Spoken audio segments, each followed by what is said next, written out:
하나님 말씀 창세기 3장 15절입니다. 한 절. 창세기 3장 15절 한 절. 다 같이 합독합니다. 시작. 내가 너로 여자와 원수가 되게 하고 너의 후손도 여자의 후손과 원수가 되게 하리니 여자의 후손은 내 머리를 상하게 할 것이요 너는 그의 발꿈치를 상하게 할 것이니라 하시고. 아멘. 기도드립니다. 복된 시간 허락해 주시옵시고 하나님 앞에 서 있는 복된 시간으로 여호와께 또한 영광 돌리시는 거룩한 한 사람 한 사람 되어지기를 간절히 사모하는 시간 되게 해주신 것 감사합니다. 성령님의 풍성한 인도하심이 풍성한 시간 되도록 복 내려 주시옵소서. 감사하고 예수님의 이름으로 기도드립니다. 아멘. 2017년 개인의 가치에 대한 내용으로 지금 본문 3장 우리 창세기 3장 15절을 계속해서 하고 있습니다. 매주 동일한 제목 개인의 가치에 대한 내용입니다. 사람들이 살아가면서 우리 지난 시간에도 이야기 말씀했습니다만 사람들이 살아가면서 한 번이라도 내 자신의 개인의 가치, 내 자신의 가치 나라고 하는 것의 가치를 한 번이라도 고민해보고 한 번이라도 이거 생각해 본 사람은요 한 번으로 절대 끝내지 않습니다. 이것이 두 번이 되고 세 번이 되고 연속해서 결국 그래서 답을 찾아야만 사실 이거 평안해지는 거예요. 내 한 사람이 나라는 존재가 어떨까, 나라는 존재가 몇 년이나 살고 또 사는 날 동안 주어지는 수많은 사건들 만나는 환경들 속에 나라는 것은 도대체 어느 정도 가치가 있어서 살게 되는 걸까 하는 이런 질문은 사는 사람이라면 적어도 한 번이라도 이걸 생각해 봤다면 반드시 답을 찾아야만 되는 그런 주제이기도 하죠. 그래서 이것을 지금 계속 금년 한 해 개인의 가치를 지금 이래 두고 계속해서 하는데 오늘은 부활주일입니다. 부활주일. 이 부활주일과 또한 이 개인의 가치는 어떤 연결이 있는가?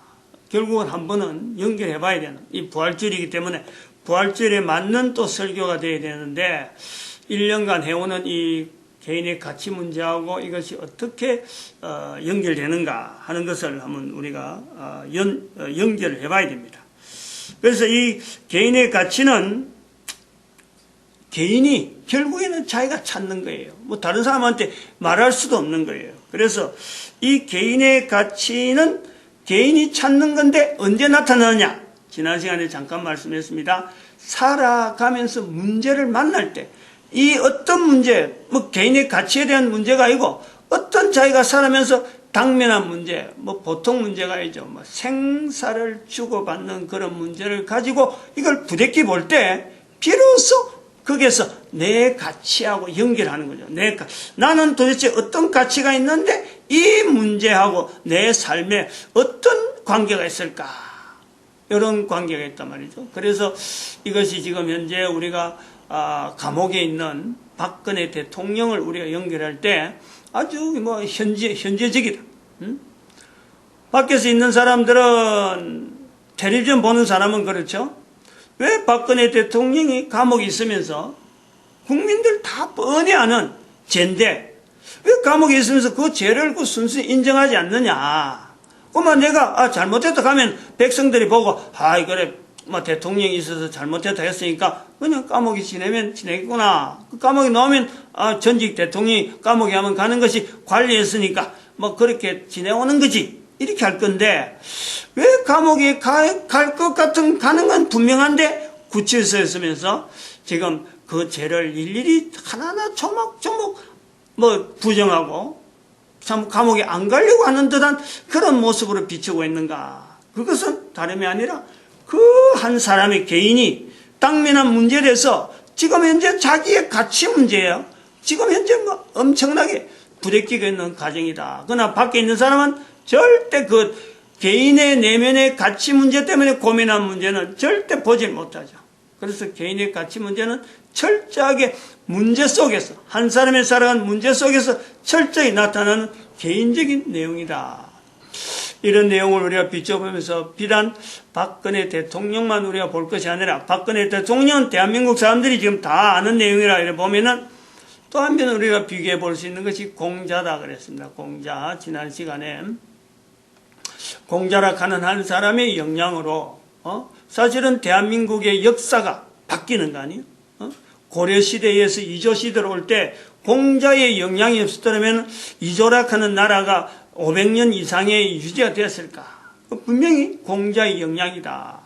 이성계라고 하는 태조, 이조시대, 이조의 어떤 태조가 된 사람이 공자로 형성되어졌던 어떤 일정한 규범을 나라 기강으로 삼아서 결국은 이조락하는 분명한 하나의 국가가 고려하고 차별이 있다. 그러면 공자라고 하는 나라, 공자라고 하는 사람도 밖에서 볼 때는 그냥 단순하게 성현이구나 하지만은 공자가 형성되어질 때, 공자가 공자되어지는 과정은 공자가 삶에 있어서, 공자의 삶에 있어 나타난 수많은 문제마다 그 사람이 가지고 있는 가치 문제하고 항상 싸우는 거예요.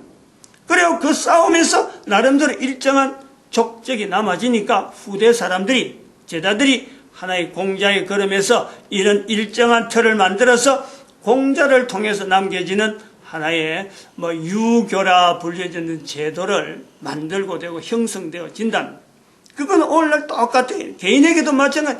내 한 개인이 그냥 전 세계 인구 중에 70억 인구 중에 한 사람, 안 그러면 5천만 중에 한 사람, 그냥 묻혀가는 것으나 한 사람 한 사람이 자기에게 주어지는 문제를 가지고 그 문제 일정하게 내 가치 문제와 어떤 지금 현재 있는 문제하고 내 가치하고 지금 이것을 싸움을 하게 될 때 그 싸움에서 가치를 적용하는데 이 변화되는 가치, 마치 유행과 같은 가치, 어린애 때는 부모, 또 친구들하고 사귈 때는 친구, 또 남녀관계 될 때는 이성, 그리고 또 애를 낳았을 때는 또 애기, 이래서 어떤 자기에게 주어지는 가치를 또 어떤 데 직장이 되기도 하는 이런 변화되는 가치가 아닌 아주 궁극적인 개인의 가치, 이 사람의 가치, 저 사람의 가치, 모든 사람의 가치에 통틀어서 적용될 수 있는 그 가치 문제를 내 삶에서 끊임없이 싸우게 되면은 그 싸우는 족적이 결국 모든 사람의 문제이기 때문에 결국에는 모든 사람이 한 사람이 싸우는 그 과정을 통해서 많은 사람이 하나의 표준으로 삼을 수 있는 그런 어떤 가치가 형성되어질 수 있다. 그건 다른 사람을 통해 되는 게 아니라 한 사람으로 되는 거예요. 한 사람. 즉 가치를 가지고 씨름하고 있는데 다른 사람의 삶이 아닌 자기 삶을 통해서 싸우는 한 사람을 통해서 모든 사람이 가지고 있는 변하지 않는 가치, 그걸 가지고 싸울 때 분명히 족적을 남길 수 있다. 우리가 이걸 봅니다. 분명한 이 기준이 있는 거예요. 무조건 공자가 나오는 게 아니고 무조건 박근혜 대통령이 주어지는 게 아니라는, 또 이와 마찬가지 우리가 예수님과 이스라엘 백성들을 반드시 우리가 연결해 볼 수 있다. 공자를 비춰보고 예수님도 비춰보고 그리고 이스라엘 백성들을 비춰볼 때 1945년에 이스라엘이라고 하는 나라가 2000년간 나라가 없다가 나라가 세워질 때 그냥 어느 날 갑자기 저가 모이자 이래가 된 게 아니라 나라가 없는 이스라엘 백성들이 그나마 자기들이 가지고 있던 국민들 전체 한 개인이 가지고 있는 그 가치가 통합이 되니까 적당한 때에 그런 것이 나타나지, 백성들이 다 그 가치가 서로 흩어져 있으면 공통된 가치가 없으면 절대 국가가 이루어질 수 없는 거예요. 그래서 그런 것도 하나의 규범으로 보고 또한 예수님을 통해서 우리 교회는 다 그것이 통일되어 있는데 이제 그런 의미에서 우리가 이 부활절이라 하는 의미와 이 가치 문제를 우리 연결하는 거예요. 부활절은 도대체 어떤 의미가 있느냐? 개인의 가치를 가지고 개인의 삶 속에 살아가는 것은요, 사람마다 다 다를 수 있어요. 그러나 이 부활절이라는 것은 바로 모든 개인이 교회 다니는 사람뿐만 아니에요. 또 이스라엘 백성들뿐만 아니라 또 유대인들뿐만 아니라 모든 사람들이 적어도 코에 숨을 쉰다고 하면 모든 사람들에게 지향해야 될 가치, 즉 가치의 모든 가치의 목표점이 되는 거예요. 이 부활이라고 하는 이 내용은 다른 것은 또 왜 그래 되냐면 이것이 죽음이라고 하는 모든 사람이 당면해서 모든 사람이 갖고 있는 어떤 문제의 근본적인 부분이니까 이 죽음에서의 문제에서 부활이라는 것은 모든 인류에게 주어지는 하나의 큰 소식이죠. 희소식이죠. 죽음의 문제에서 해결되어질 수 있는 것이 있다. 이것이 이제 부활이라는 것이 언어가 형성되면서 2000년간 우리 사회에서, 인류 사회에서 이것이 유지해서 지금까지 우리에게 전달되는데, 이 부활이라고 하는 내용이 모든 인류가 가지고 있는 죽음의 문제에 분명한 하나의 답으로서 주어지는 어떤 내용이 된다 그럴 적에, 이것은 우리 모든 사람 개인의 내 개인의 가치에 반드시 죽음이라는 부분에서 누구든지 당면한 문제가 있는데, 이 문제를 내 거로 만들어서 내가 사는 삶 속에서 이 죽음을 도대체 나는 어떻게 해결할 것인가 할 때에 주어지는 답이 있다. 그 부활이란 이 답이 있는데, 이걸 기억고 피해서 딴 데서 답을 얻는다 하면 사실은 개인의 가치에 대한 문제, 자기 삶에 대한 어떤 주어지는 시간에 다른 데서 답을 찾는다면 오히려 이거는 시간 낭비에 해당돼요. 그러므로 개인의 삶의 삶에 있어서 이 부활절이라는 것은 죽음이라는 모든 사람에게 가지고 있는 어떤 문제가, 당면한 문제가 있는데, 이미 주어진 이 문제를 내가 받아들일 것이냐 말 것이냐, 즉 모든 사람이 자기 가치 문제에 대해서 고민해야 되는데, 그 가치에 나타나는 문제에 궁극적인 어떤 문제가 되는 죽음에 정해진 답이 있는데, 이 답을 버리고 딴 데서 찾는다 그러면 시간 자체, 자기가 주어지는 가치 문제 때문에 고민해야 될 그 시간들을 낭비하는 게 된다. 그러므로 이 죽음이라는 문제에서 부활이라고 하는 이 요소가 분명히 답이 될 텐데, 이 답이 주어질 적에 답을 받아들이는 하나의 개인에게 있어서 자기 가치를 부활을 통해서 가치를 이제 받아들이면은, 이 부활을 통해서 이제 더 확장되어지는 자신의 가치를 이제는 추구해 나갈 수 있는 거예요.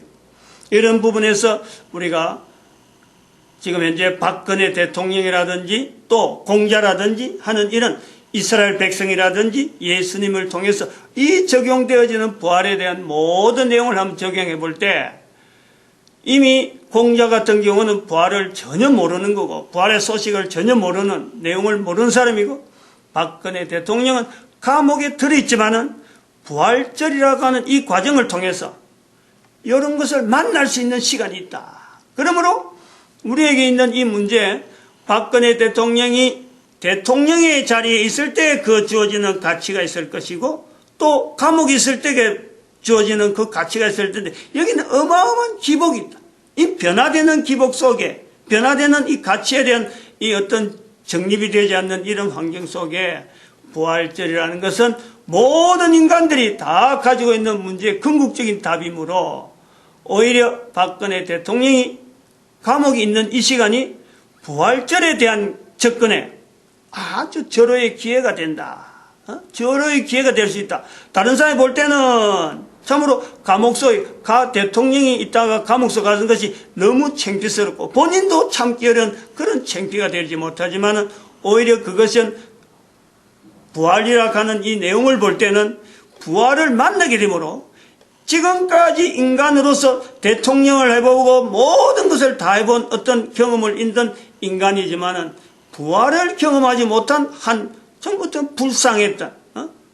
참 죽음 문제도 해결하지 못하는, 자기의 가치의 궁극적인 부분도 해결하지 못하는 불쌍한 한 인생이 죽음에 대한 분명한 답을 하는 이 부활의 아침에, 부활절을 통해서 부활을 만나게 된다면, 부활한다는 개인에 대한 것을 자기가 받아들이면 된다면, 오히려 그것은 감옥에 가는 것이, 또 구치소에 있는 것이 그에게는 더 자기의 가치를 발견한 귀한 기회의 시간이 될 것이다 하는 것에서, 이 부활이라고 하는 이 내용이 오늘 우리에게 주어지는 이 부활절이 참 모든 사람에게 답이 되듯이 감옥에 있는 한 개인에게, 즉 가치 문제 때문에 혼란스러운, 높은 자리에 있는 것을 다 추앙하고 낮은 자리는 다 피하려고 하는 그 가치의 이 자리를 전부 다 참 정체성 없이 있는 이 중에, 이것을 한번 표본으로 보여주는 박근혜 대통령의 어떤 모습에서 모든 사람이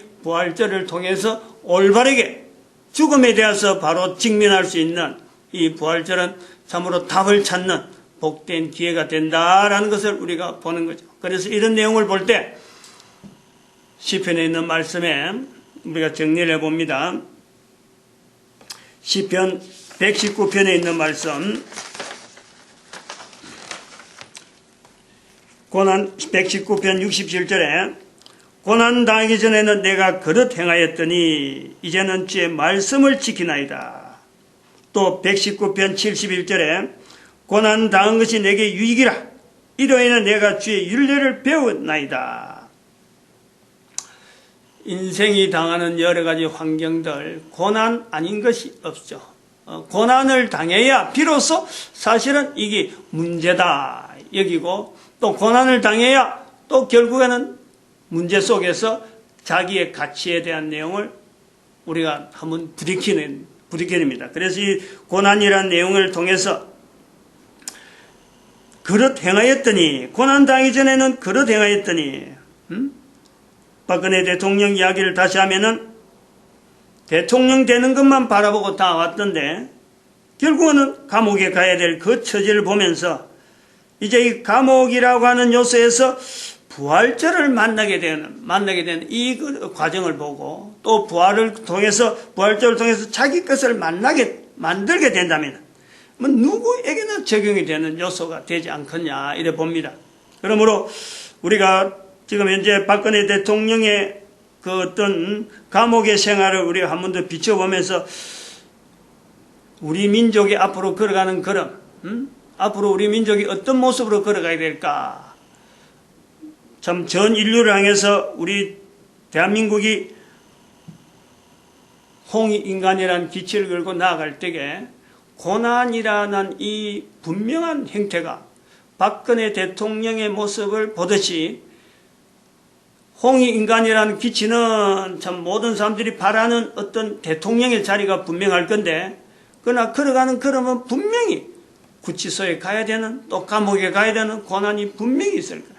그런데 모든 사람들에게 참 진정한 어떤 가치를 부여하는 한 민족으로서, 대한민국의 국민으로서 걸어가는 걸음에는 우리의 걷는 이 고난을 통해서 다른 민족, 다른 국가가, 다른 사람들이 바른 어떤 가치를 깨달아가는데 우리가 쓰임받는다면은 바로 우리가 지금 부활절이라는 이 과정에서 예수 그리스도께서 십자가에 못 박히는 그 과정이 우리 대한민국 국민으로서 전 인류에게 나타난 그런 행보가 보여지는 게 되지 않느냐. 이런 것을 하나의 모델로 이스라엘 백성들이 2500년의 역사 가운데 사라진 내용이 우리 민족에게는 다시 한번 걸어가는 걸음에 전 인류를 향해서 이 부활의 소식과 더불어서 죽음이라고 하는 문제를 당한 모든 인류에게 우리는 예수 그리스도를 알리는, 그래서 홍익인간이 되어지는